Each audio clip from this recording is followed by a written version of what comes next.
கர்த்தருடைய பரிசுத்த நாமத்திற்கு ஸ்தோத்திரம். இன்னைக்கு நம்ம ஏசாயா 10வது அதிகாரம் 23வது வசனத்தை தியானிக்க இருக்கிறோம். ஏசாயா 10:23 ஜெபத்தோடு இந்த செய்திக்குள்ளே கடந்து செல்வோம்.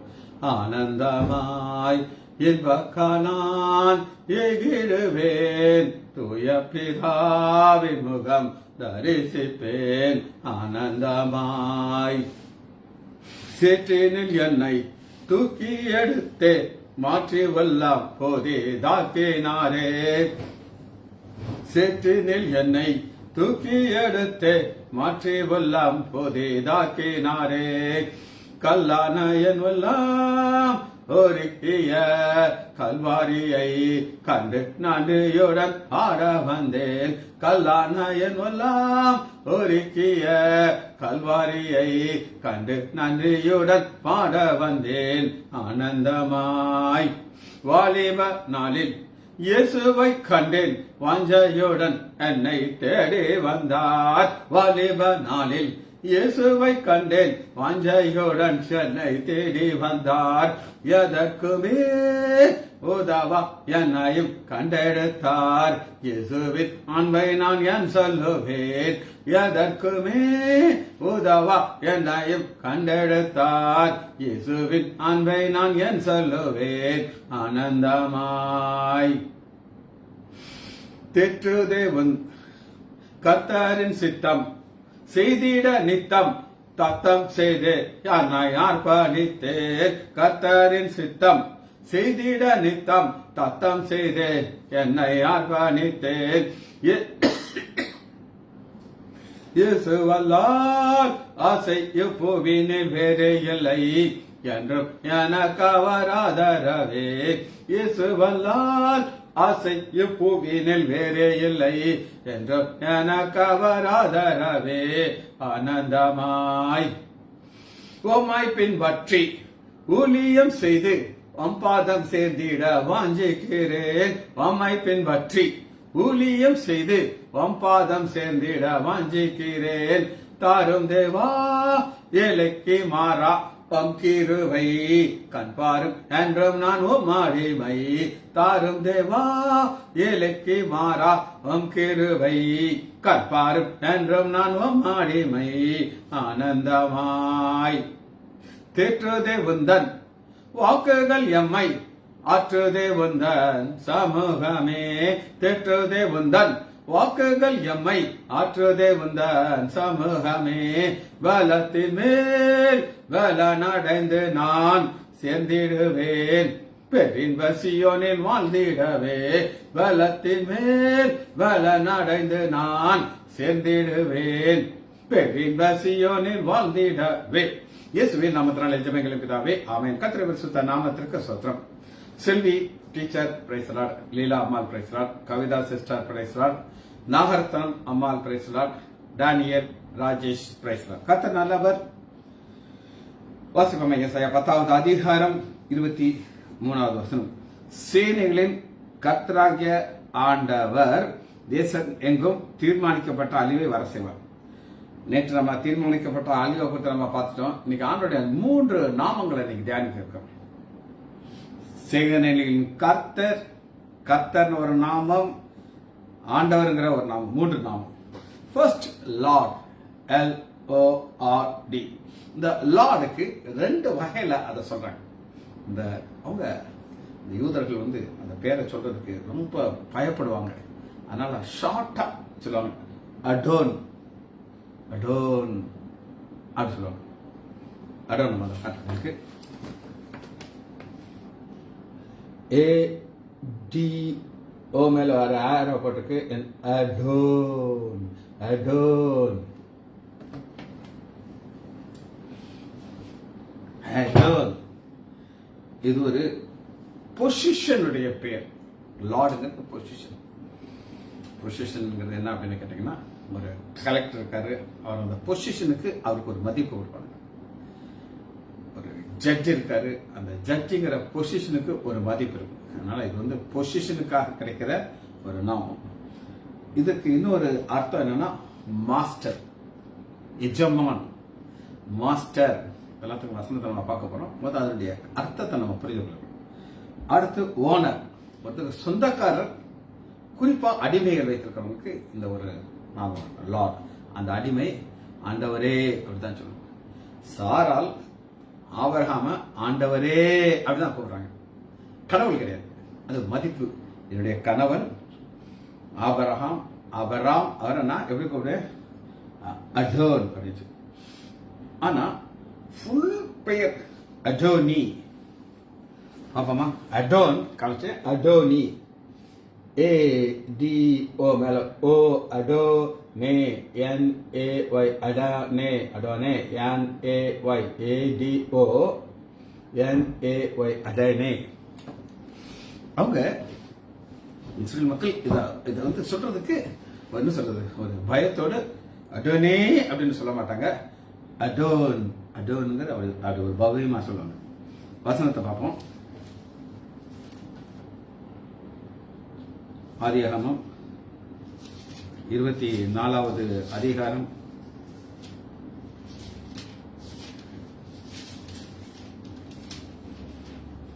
9வது வசனம். ஆபிரகாமுக்கு ஈசாக்குங்கிற மகனுக்கு பெண் பார்க்கணும். 4வது, நீ என் தேசத்திற்கும் என் இனத்தாரிடத்திற்கும் போய் என் குமாரனாகிய ஈசாக்குக்கு பெண் கொள்ளுவேன் என்று வானத்துக்கும் பூமிக்கும் தேவனுடைய ஆணையிட்டு கொடுங்கிறார். ஆணையிட்டு கொடுன்னு அவர் சொல்லும்போது அந்த ஆணையா இவர் எப்படி அதை சொல்றார் அப்படின்னு கேட்டீங்கன்னா, 9, அப்பொழுது அந்த ஊழியக்காரன் தன் கையை தன் எஜமானாகிய ஆபிரகாம், எஜமான் லார்ட், கடவுளுக்கு லார்ட் நமக்கு சொல்றோம் அடோனிங்கிறது. ஆனா அன்னைக்கு வாழ்ந்த சூழ்நிலையில அவங்க இப்படி யூஸ் பண்றாங்க. இந்த காரியத்தை குறித்து அவருக்கு ஆணையிட்டு இது முதலாக நம்ம பார்க்கிறோம். ஓனா செய்தது 45வது அதிகாரம் 8வது வசனத்துல, இப்ப யோசேப்பு குழியில கிடந்த யோசேப்பு கிடையாது, குழியில இருந்து ஏசப்பை உயர்த்தி எகிப்து முழுக்கும் அந்த பார்வோனுடைய குடும்பத்திற்கு லாடாஸ்டர், அது அவரே சொல்றாரு பாருங்க. 45வது அதிகாரம் 8வது வசனம். அவங்க சகோதரர்கிட்ட சொல்றாரு, எப்பா அங்க பாரு, நீ நினைக்கிற மாதிரி எல்லாம் கிடையாது, அதெல்லாம் நீங்கள் அல்ல, தேவனே என்னை இவ்விடத்திற்கு அனுப்பி என்னை பார்வோனுடைய தகப்பனாகவும் அவர் குடும்பம் அனைத்திற்கும் கர்த்தனாகவும், கர்த்தர், இந்த கர்த்தர்ங்கிற ஒரு வார்த்தைய, லார்டுங்கிற ஒரு வார்த்தைய அவர் யூஸ் பண்றாரு. அந்த குடும்பம், ராஜாவுடைய குடும்பத்துல யாருனாலும் எந்த தான் கேட்கணும், ராஜாட்ட கேட்க வேண்டியதில்லை, ராஜா சொல்லி அங்க போய் கேளுங்க, எனக்கிட்ட கேட்காத அப்படின்னு சொல்லி. இது ஒரு உயர்த்துற ஒரு காரியம். ஏசாயா 32:18. இப்ப ஏசா 400 பேர் வர்றாரு. யாக்கோபுக்கு அப்படியே ஆடுது, உயிர் மேல ஒரு பயங்கர பயம். இப்ப சொத்தெல்லாம் பிரிக்காரு, பிரிச்சு பிரிச்சு பிரிச்சு தனித்தனே அனுப்புறாரு. அனுப்பும்போது ஒரு இன்ஸ்ட்ரக்ஷன் சொல்லி அனுப்புறாரு. அப்பா இது யாருன்னு கேட்டானா யாக்கோபுன்னு சொல்லிடாத, யாருன்னு கேட்டா நீ என்ன சொல்லணும் அப்படின்னு கேட்டீங்கன்னா, 32வது அதிகாரம் 18. நீ இது உம்முடைய அடியானாகிய யாக்கோபுடையது, இது என் ஆண்டவனாகிய ஏசாவுக்கு அனுப்ப வருகிற கிஃப்ட். இப்ப நாங்க கார்ல வந்தோம் ட்ரான்றதுக்கு, வர்ற ஃபுல்லா செக்கிங். முதவே சொல்லிட்டாங்க, எல்லாத்தையும் அக்கு வேற ஆணி வேற பிரிச்சு தான் எல்லாத்தையும் அனுப்புவாங்க அப்படின்னு சொல்லிட்டாங்க. விருதுநகர் விட்டு கொஞ்சம் வெளியில வரோம், போலீஸு ஒரு கும்பல மிலிட்ரி லேட் பெரிய கண்ணை வச்சிருக்கு. அந்த எஸ்ஏ கதவை திறந்தோம், சார் வணக்கம் சார், டாக்டர் சார் அப்படின்னா ஒரே சந்தோஷம் அவருக்கு. அப்படி ஒரு சந்தோஷம் என்னை பார்த்துட்டு, உடனே சும்மா பேருக்கு 2 தான் திறந்துட்டு, சார் வாங்க சார், அந்த கிஃப்ட்னு சொல்லி எலெக்ஷன்ல போய் காசு கொடுக்க கூடாதுங்கிறதுக்காண்டி செக்கி. ஆனா அதுக்கப்புறம் 2-3 இடத்துல எங்களை அப்படியே அனுப்பிட்டாங்க. ஆண்டவர் வந்து பெரிய காரியங்களை செய்கிறார்.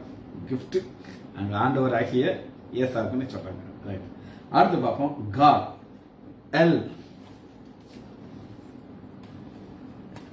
God El, ELL. இது என்ன அப்படின்னு பார்ப்போம். காட், நம்ம வசனத்தை காட்டுறேன். சேனைகளின் கர்த்தராகிய ஆண்டவர். இந்த கர்த்தராகிய ஆண்டவர், கர்த்தர்ங்கிற ஒரு வார்த்தை பார்ப்போம். எல், இது என்னன்னா இது ஒரு அட்டாச்மெண்ட்.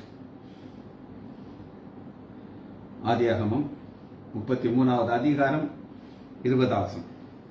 அங்கே ஒரு பாலிபீடம் கட்டி அதற்கு எல் எலியோன் இஸ்ரவேல் என்று பெயரிட்டார். L Elyon. அப்ப இது ஒரு ஆண்டவருக்கு ஒரு அடுத்த பேரை கொண்டார்.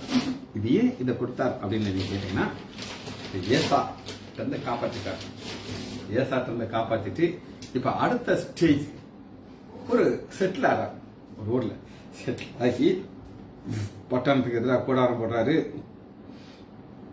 100 வெள்ளி காசு கொண்டு ஒரு பலிபீடத்தை கட்டி அதற்கு எல் எலியோகே இஸ்ரேல் என்று பெயரிட்டார்.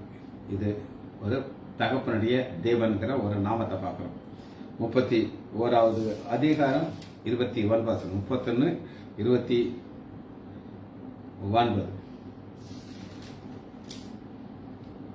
இது யார்கிட்ட ஆண்டவர் காட்டுறாருன்னா, மாமனாட்ட போய் கை வைக்கிறார். லாபான், உங்களுக்கு பொல்லாப்ப செய்ய எனக்கு வல்லமை உண்டு. இதுதாங்க மேட்டர். யாருக்கு பவர் இருக்கோ அவன்கிட்ட ஆண்ட சொல்றாருங்க, வரு இது என் பிள்ளை, நீ சொல்லணும், இப்படிதான் சொல்லணும், இப்படிதான் நீ பேசணும். ஆகிலும் உங்கள் தகப்பனுடைய தேவன், அந்த தகப்பனுடைய தேவனைத்தான் எல் காட், GOD காட். இது மனுஷங்களுக்கு வைக்கிற பேர் கிடையாது. லார்ட் மனுஷங்களுக்கு வைக்கலாம், காட் மனுஷங்களுக்கு வைக்க முடியாது. எல், நீ யாக்கோபோடு நன்மை என்று தீமை ஒன்று பேசாதபடிக்கு எச்சரிக்கையார். எனக்கெல்லாம் இந்த லாபான் தூக்கத்திலிருந்து இடிச்சு உட்கார்ந்துட்டு அதுக்கப்புறம் தூங்கி இருக்க மாட்டார். Lord God. ஏசாயா 43:12.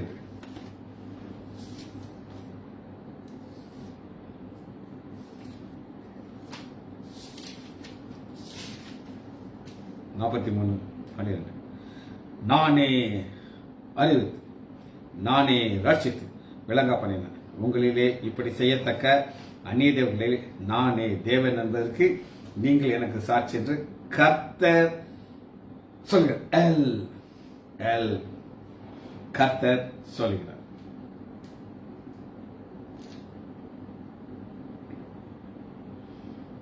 இதுல இன்னொரு காரியம் இருக்குது. எல்க்கு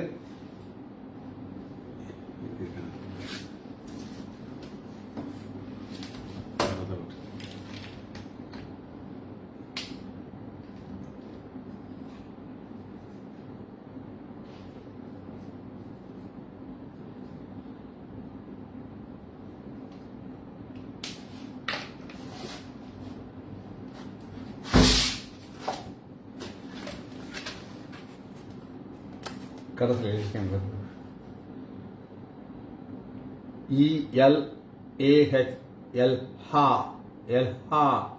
ELAH. இது என்ன வித்தியாசம் அப்படின்னு நீங்க கேட்டீங்கன்னா, இது எஸ்ரா 4வது அதிகாரம் 24வது வசனத்துல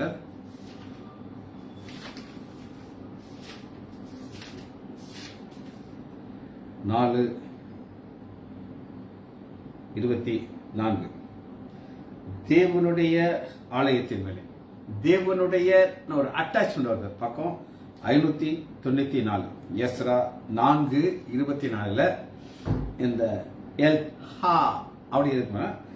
அப்பொழுது எருசலேமிலே தேவன் எல் ஆலயத்தின் தேவனுடைய இந்த அப்பார்ட்மெண்ட் எங்களுடையது ஆண்டவர் கொடுத்திருக்காரு கிஃப்ட். இது எங்களுக்கு எங்க சந்தேகத்துக்கு போகும். இது இது இது இது ஒரு மனிதனுக்கு போகுது. ஆனா ஆண்டவருடைய காரியத்தை நம்ம பார்க்கிறோம். சரி, 3வது ஹோஸ்ட். நம்ம நிறைய தியானிச்சிருக்கிறோம். தனியா கிளாஸ் எடுத்திருக்கேன் உங்களுக்கு. சபா ஹோஸ்ட், SAPA சபா. இந்த ஹோஸ்ட் என்ன அப்படின்னு நீங்க கேட்டீங்கன்னா, இது மிலிட்டரி சர்வீஸ். ஹோஸ்ட குறித்து தனி மெசேஜ் கொடுத்திருக்கிறேன். ஆமா போயிடும். Host military service. Army, forced labour, a group. இதெல்லாம் என்ன அப்படின்னு கேட்டீங்கன்னா, தனி மனிதன் யுத்தத்துக்கு போக முடியாது. கோலியாத்து நீங்க சொல்லலாம், கோலியாத்து பின்னாடி ஒரு பெரிய சேனை இருந்துச்சு. ஆனா ஒரு ஆள் வந்து நின்னா தோக்கும் போது எல்லாம் சேர்ந்து அவுட். Forced labour.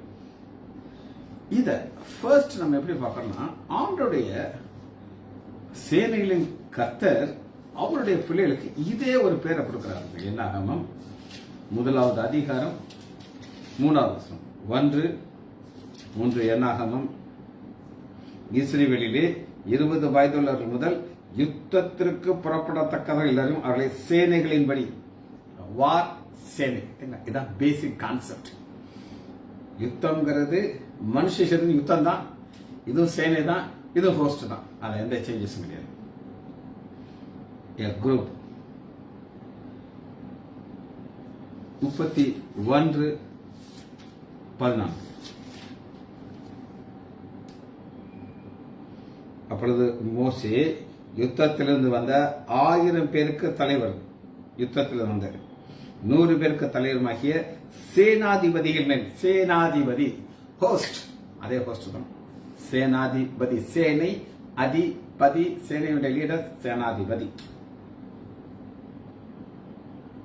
ஆதியாகமம் முதல் முறையாக நம்ம பார்க்கிறோம். எங்க ஃபர்ஸ்ட் வருதுன்னா இது ஆண்டோடைய பெயர் கிடையாது. இது ஆதியாகமம் 21 அதிகாரம் 22 ஹோஸ்டுக்கு முதல் எங்க வருதுன்னா, அக்காலத்திலே அபிமெலேக்கும் அவன் சேனாதிபதியாக்கிய பீக்கோலும், ஃபர்ஸ்ட் சேனாதிபதி ஹோஸ்ட். உபாகமம் 20:9.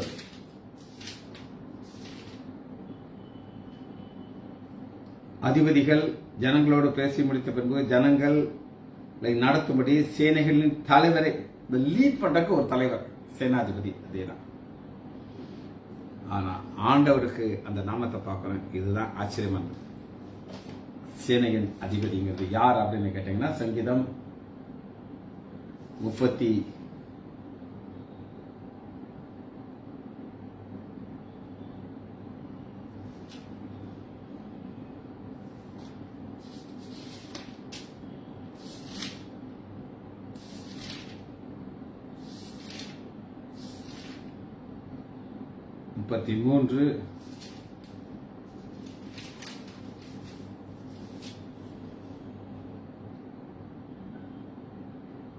33 22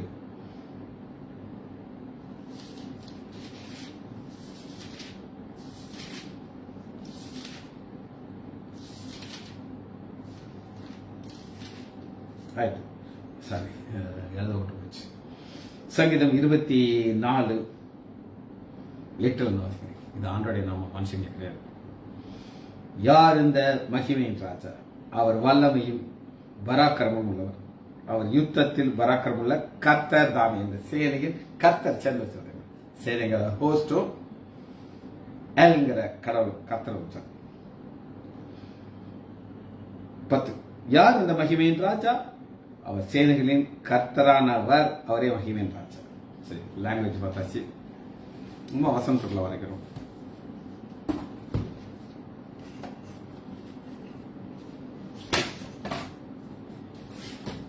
மறந்தாம ஒரு வார்த்தை சொல்லிடுறேன்.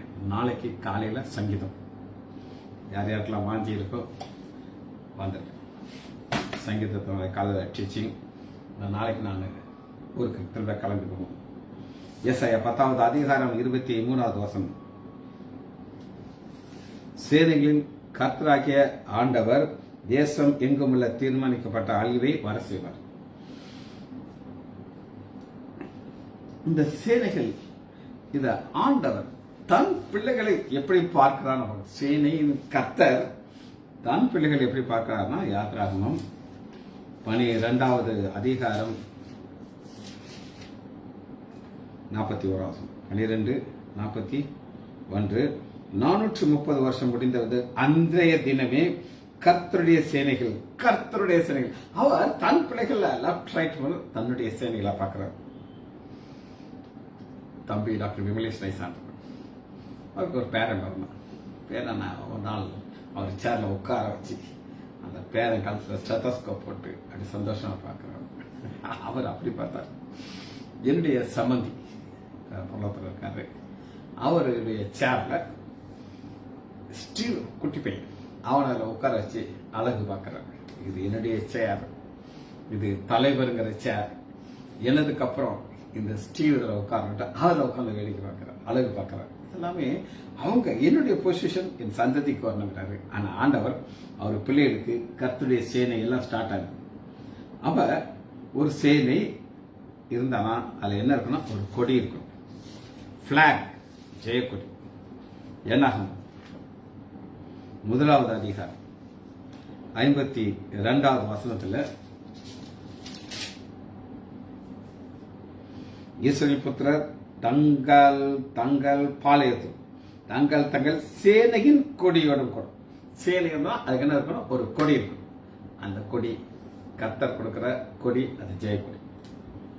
2வது பக்கம். 3வதாக ஒரு குடும்பத்திற்குள்ள ஒரு யுத்தத்தை பார்க்கணும். குடும்பத்துக்குள்ள ஒரு யுத்தம். அது என்ன பார்ப்போமா?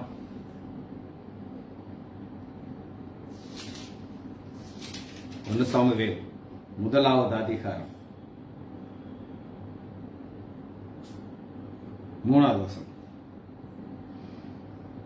அந்த மனுஷர் சீலாவிலே சேனைகளின் கர்த்தரை பணிந்து கொள்ளும். சேனைகளின் கர்த்தர்னா எங்க குடும்பத்துல அண்ணாளுக்கும் ஓர்பாலுக்கும் சண்டை, பயங்கரமான சண்டை நடந்தது. அப்ப நீங்க தான் என்ன செய்யணும்? அந்த சண்டையிலிருந்து என் மனைவி பெனினால், ஓர்பால் கிடையாது, தப்பதில்லை, தன் மனைவியாக பெனினாலுக்கும் அண்ணாளுக்கும் சண்டை, குடும்ப சண்டை. அதுக்கு நீங்க தான் தீர்த்து வைக்கணும்னு சொல்லிட்டு அவர் போகிற ஆலயத்துக்கும் பாத்தீங்கன்னா 11வது வசனத்துல பாருங்க, சேனைகளின் கர்த்தாவே அண்ணாள் ஜெபம் பண்றாங்க.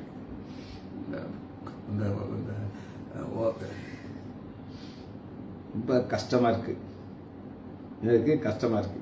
பெண்ணினாளுடைய பிரச்சனை, அவன் முள்ளு மாதிரி என்னை குத்துறா. நீங்க தான் ஆண்டவரே இதை பார்த்துக்கணும்னு சொல்லி சேனைகளுடைய கர்த்தாவேன்னு சொல்லி அங்க போய் தன்னுடைய யுத்தத்தை போய் சொல்லிட்டு இருக்கா. குடும்ப பிரச்சனையை சொல்றா. ஜபம் என்ன செஞ்சதுன்னா, ஆண்டவர் முடிச்சு எப்படி கொடுத்தாரு அப்படின்னு கேட்டீங்கன்னா, ஒரு ஆண் குழந்தைய கொடுத்தாரு. அவனுக்கு சாமுவேல் பேர் 20 யுத்தத்தை முடிச்சு கொடுத்தாரு. இது குடும்பத்தில் வருகிற யுத்தம். ஆனா ஆண்டவர் அங்கேயும் ஒரு யுத்தத்தை தான் நம்ம பார்க்கணும், குடும்ப யுத்தம். 2வது நான் காட்டுறேன், இந்த நாமத்துல என்ன இருக்குன்னா பழிவாங்க இருக்கிறது. 1 சாமுவேல் 15வது அதிகாரம். ஏன்னா பழிவாங்குதல் என்னுடையதுங்கிறார். 15வது அதிகாரம் 2வது சேனைகளின் கர்த்தர் சொல்கிறது என்ன பார்த்துக்கிட்டே இருக்கார். சேனைகளின் கர்த்தர்னு சொன்னா இது என்னுடைய ரிவெஞ்ச் எடுக்கிற டைம். இது இஸ்ரவேல் எகிப்திலிருந்து வந்த பொழுது அமலேக்கியர் அவளுக்கு வழிமறித்ததை நான் என் மனசுல வச்சு ஏற்ற டைம் சேனை கிளம்பிடுச்சு. அந்த சேனை தலைவர்களை உண்டு பண்ணுகிறாரு, அவங்களுக்கு கொடுக்கிறாரு டியூட்டி, பழி வாங்கும் காரியம். அடுத்து உங்களுக்கு ரியல் யுத்தத்தை காட்டணும். குடும்ப யுத்தத்தை காட்டினேன், குடும்ப பிரச்சனை. இப்ப ரியல் பிரச்சனை. 1 சாமுவேல் 17வது அதிகாரம் 45வது வசனம். 17:45. ஆண்டோடைய நாமத்தை தூஷித்த கோலியாத்துக்கு விரோதமாக வருகிற யுத்தம். அதுக்கு தாவீது பெலிஸ்தீனை நோக்கி, நீ பட்டயத்தோடும் ஈட்டியோடும் வருகிறாய், நானோ நீ நிந்தித்த இஸ்ரேலுடைய ராணுவங்களின் தேவனாகிய சேனையுடைய கர்த்தர். இஸ்ரேலின் ராணுவத்திற்கு இது குடும்ப யுத்தம் கிடையாது, பழிவாங்கிறது கிடையாது, ரியல் ஃபைட். ஒருத்தருக்கு ஒருத்தர். இங்க ஆண்டவர் யுத்தத்தை முடிச்சு இங்க ஜெயத்தை கொடுத்துட்டார்.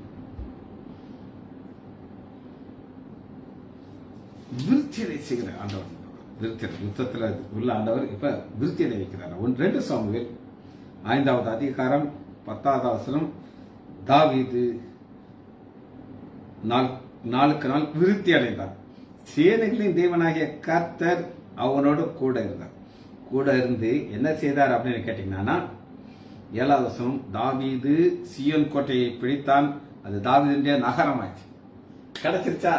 யுத்தத்தை நடத்தி கொடுத்துட்டு அவனுக்கு ஜெயத்தை கொடுத்துட்டு அவர் கூட இருக்கார்.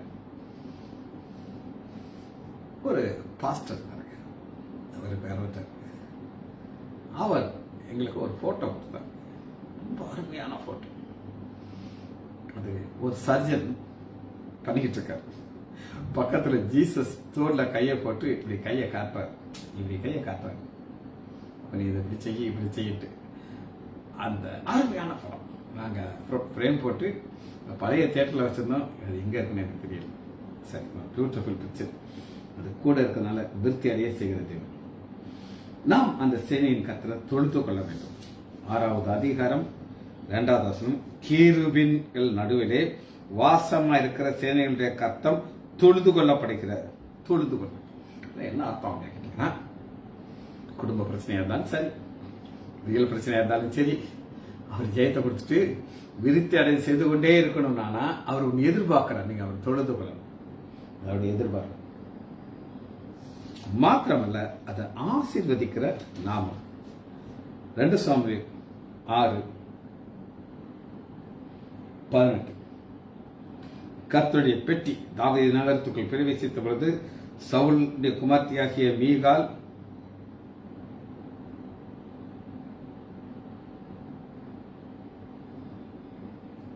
ஆண்டவர் பழி வாங்குறார். மீகாலுக்கு கர்ப்பத்தை க்ளோஸ் பண்ணிட்டார். ஏன் பையனை வாங்கி சொன்ன அடைச்சு விட்டார். அப்ப தொழுது கொள்ளணும், இல்லைன்னா அவர் கற்பனை விட்டுருவார்.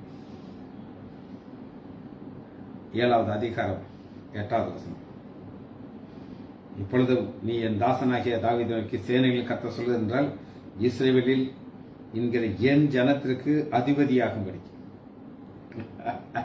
அதிபதி ஆட்டு பின்னாடி தாண்டி நடந்துட்டு இருந்தேன். உன்னைய நான் எங்க வச்சுட்டேன், அதிபதி ஆக்கிட்டேன். ஆண்டவருடைய அந்த விருத்தியடை செய்கிறார், ஆசீர்வதிக்கிறார், உயர்த்துகிறார். ஆனா எங்க இருந்து உயர்த்தங்கிறது நம்ம எப்பவுமே தெரியும். அன்னைக்கு நேரம் நமக்கு அப்படி ஒரு மிதக்க ஆரம்பிச்சிடும், கட் பண்ணி விட்டுருவார். பெரிய நாமத்தை கொடுத்தார். ஒரு வசனத்தை வாசி நம்ம அதை முடிக்க போயிடும். என்ன உங்களுக்கு காமிச்சிட்டேன், திரும்ப வாசி முடிக்க போயிடும். சங்கீதம் 24 யார் இந்த மகிமையின் ராஜா? அவர் சேனைகளின் கர்த்தரானவர். இத வேற யாருக்கு நம்ம கொடுக்கூடாது. துதிக்கான மகிமை அவருக்கு மாத்திரம் கொடுக்கும். ஜெபிச்சு முடிப்போமா? மகா இரக்கமும் கிருபையுமுள்ள பிதாவே, உம்மை துதிக்கிறேன் ஐயா. நன்றி நன்றி நன்றி. உடைய அன்பு பெருது, கிருபைகள் பெருது, ஆசீர்வாதங்கள் பெருது ராஜா. பிள்ளைகள் ஒவ்வொருவரையும் என் ஆண்டவராகிய இயேசு கிறிஸ்துவின் நாமத்தினாலே ஆசீர்வதிக்கிறேன். இயேசுவின் நாமத்தினால் ஜெபங்கள் பிதாவே. ஆமேன் ஆமேன் ஆமேன். திரும்ப சொல்றேன், காலையில சங்கீதத்தை தியானிக்க இருக்கிறோம்.